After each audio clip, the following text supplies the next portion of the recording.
Century के अंदर ये कुछ एक्सपेरिमेंट से पता चला कि जो एटम होता है वो उसके सब एटॉमिक पार्टिकल्स के अंदर डिविजिबल होता है, उसको डिवाइड किया जा सकता है, या बोल सकते हैं डिस्कवरी ऑफ सब एटॉमिक पार्टिकल्स।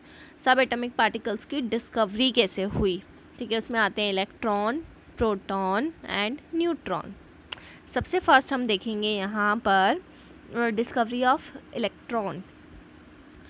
एटम का अगर स्ट्रक्चर देखा जाए तो बहुत सारे एक्सपेरिमेंट, ठीक है, किए गए गैसेस के अंदर इलेक्ट्रिक डिस्चार्ज के थ्रू, जिससे हमें ये पता चला, इसके बहुत सारे हमें रिज़ल्ट ऑब्टेन हुए और हमें सब एटॉमिक पार्टिकल्स के बारे में मालूम पड़ा, ठीक है।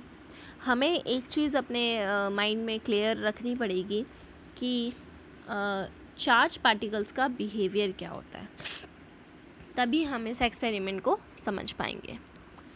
लाइक चार्जेस जो एक जैसे हैं वो एक दूसरे को क्या करते हैं, रिपल करते हैं।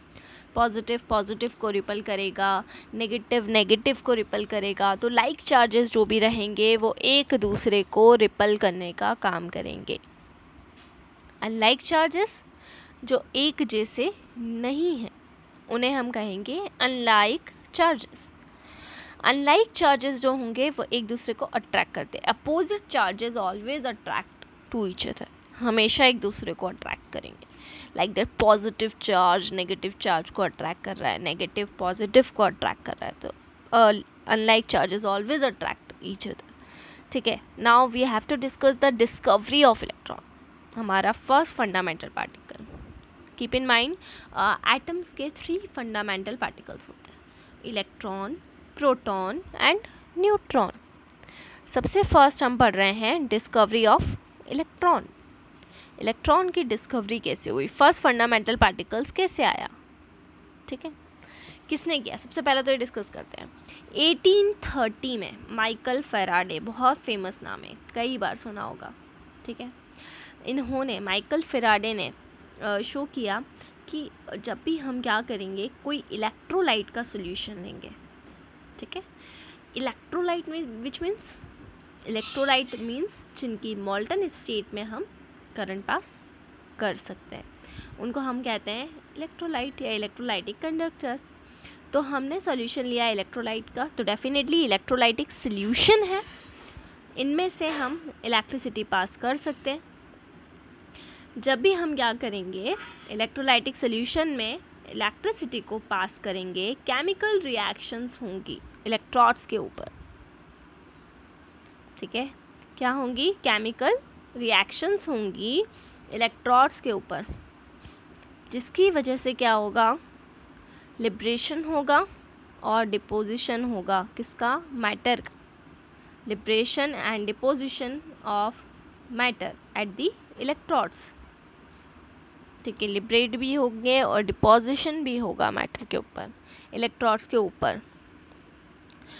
उन्होंने कुछ फॉर्मुलेट किया, बहुत सारे लॉज दिए, ठीक है, क्लियर। वो सारे के सारे जो भी लॉज हैं वो तो हमें आगे के सेशन में पढ़ने में आएंगे और हमने पढ़े भी हैं, ठीक है। और उससे हमें मिलते हैं पार्टिकुलेट नेचर ऑफ इलेक्ट्रिसिटी। देखिए, अगर हम बात करें मिडिल ऑफ 1815 सेंचुरी की, तो बहुत सारे ऐसे साइंटिस्ट हैं जैसे फेराडे, जिन्होंने इलेक्ट्रिक डिस्चार्ज को स्टडी किया, किसमें, पार्शियली इवैक्यूटेड ट्यूब्स के अंदर, जिसको हम कहते हैं कैथोड रेज और डिस्चार्ज ट्यूब्स।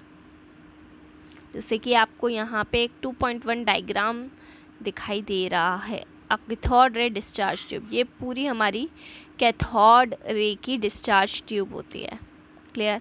बहुत ज़्यादा हाई वोल्टेज, अभी मैं आपको बताऊंगी कितना हाई वोल्टेज। ये वैक्यूम पम्प, एनोड है, कैथोड है, एनोड पॉजिटिव, कैथोड, और ये पूरी ग्लास की हमारी ट्यूब है। कैसी ट्यूब है, डिस्चार्ज ट्यूब है, क्लियर। जो कैथोड रे ट्यूब होती है वो ग्लास की बनी होती है। ये जो ट्यूब आपको दिखाई दे रही है पूरी ग्लास की है, पूरी ग्लास की बनी हुई है।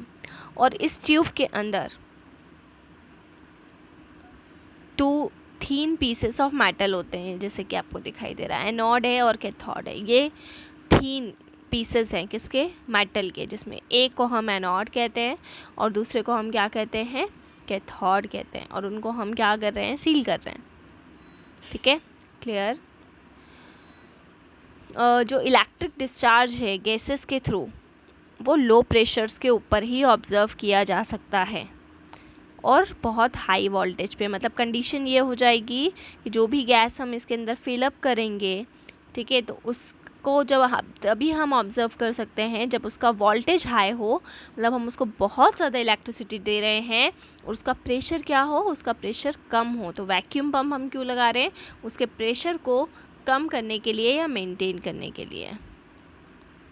ठीक है, डिफरेंट गैसेस, अलग अलग टाइप की जो गैसेस हैं उनका जो प्रेशर है उसको एडजस्ट किया जा सकता है। ग्लास ट्यूब के अंदर इवैक्यूएशन करवा कर हम उसके प्रेशर को क्या कर सकते हैं, डिस्कस कर सकते हैं। जब भी हम बहुत ज़्यादा हाई वोल्टेज उस ट्यूब के अंदर अप्लाई करेंगे इलेक्ट्रोड्स के आसपास, ठीक है, तो करंट स्टार्ट होगा फ्लो करना, ठीक है, स्ट्रीम ऑफ पार्टिकल से, और कहाँ पे मूव करेगा, ट्यूब में मूव करेगा नेगेटिव इलेक्ट्रोड से पॉजिटिव इलेक्ट्रोड की तरफ। नेगेटिव इलेक्ट्रोड मतलब कैथोड से एनोड की तरफ। ठीक है, ये रहा कैथोड और ये रहा एनोड। यहाँ से जब भी हम बहुत हाई वोल्टेज इसमें डालेंगे तो कहाँ से कहाँ, कैथोड से एनोड की तरफ फ्लो होना स्टार्ट हो जाएगा। ठीक है, ये सेकेंड डायग्राम है। ठीक है, तो कैथोड से एनोड की तरफ क्या हो रहा है, मूवमेंट हो रहा है। क्लियर। और वो रेज जो कैथोड से कहाँ जाती हैं, तो कैथोड से जाती हैं एनोड की तरफ, नेगेटिव इलेक्ट्रोड से जाती हैं पॉजिटिव इलेक्ट्रोड की तरफ। उन रेज को कहा जाता है कैथोड रेज और कैथोड रे पार्टिकल्स। क्लियर। अब क्वेश्चन मार्क इज़ दैट कि ये तो समझ में आ गया कि फ़्लो हो रहा है, कहाँ से हो रहा है, कैथोड से एनोड की तरफ हो रहा है। रेस कहाँ से कहाँ जा रही हैं, कैथोड टू एनोड जा रही हैं, लेकिन फ़्लो ऑफ करंट जो होगा वो कैथोड टू एनोड चेक कैसे करेंगे। हम क्या करते हैं, एनोड में एक होल कर देते हैं। क्लियर। जैसे कि आप यहाँ पर देख सकते हैं, ये हमने एनोड में होल कर दिया है और आसपास हमने फ्लोरोसेंट की कोटिंग कर दी है उस ट्यूब के, उस होल के जस्ट बाद हमने क्या करा है, फ्लोरोसिन की कोटिंग कर दी है। बिहाइंड द एनोड हमने फ्लोरोसिन को कोटिंग कर दी है। ठीक है, अब ये जो रेज हैं वो एनोड से पास होंगी तो इस कोटिंग पर स्ट्राइक होंगी, देख सकते हैं आप। इस कोटिंग पर क्या करेंगी, वो स्ट्राइक करेंगी। क्लियर। ठीक है, इस कोटिंग के ऊपर वो स्ट्राइक कर रही हैं और हमें स्पॉट्स डेवलप हो जाएंगे। क्या डेवलप होंगे, हमें स्पॉट्स डेवलप हो जाएंगे, जिससे हमें ये ऑब्जर्वेशन होगा कि राइट है, करंट कहाँ से कहाँ पास हो रहा है, कैथोड से एनोड की तरफ। उस कोटिंग से हमें मालूम पड़ेगा, उस होल से हमें मालूम पड़ेगा फ्लो ऑफ करंट का। क्लियर कि ये जो रेज हैं ये यहाँ पर हो रही हैं, तो इसके अकॉर्डिंग हम यहाँ पर डिस्कस, ये पूरा एक एक्सपेरिमेंट था। अब जब ये एक्सपेरिमेंट किया गया डिस्चार्ज ट्यूब के थ्रू, तो इस एक्सपेरिमेंट से हमें कुछ रिजल्ट्स मिले जिसको हम कहते हैं कैथोड रेज के कैरेक्टरिस्टिक्स ऑफ कैथोड रेज की। कैथोड रेज के कौन कौन से कैरेक्टरिस्टिक्स होते हैं, तो ये हम हमारे नेक्स्ट वीडियो के अंदर क्या करने वाले हैं, डिस्कस करने वाले हैं। ठीक है, देन इसी तरह से जुड़े रहिए हमारे साथ में, वीडियोस को लाइक करते रहिए, चैनल को सब्सक्राइब करना ना भूलें। Stay home, stay safe.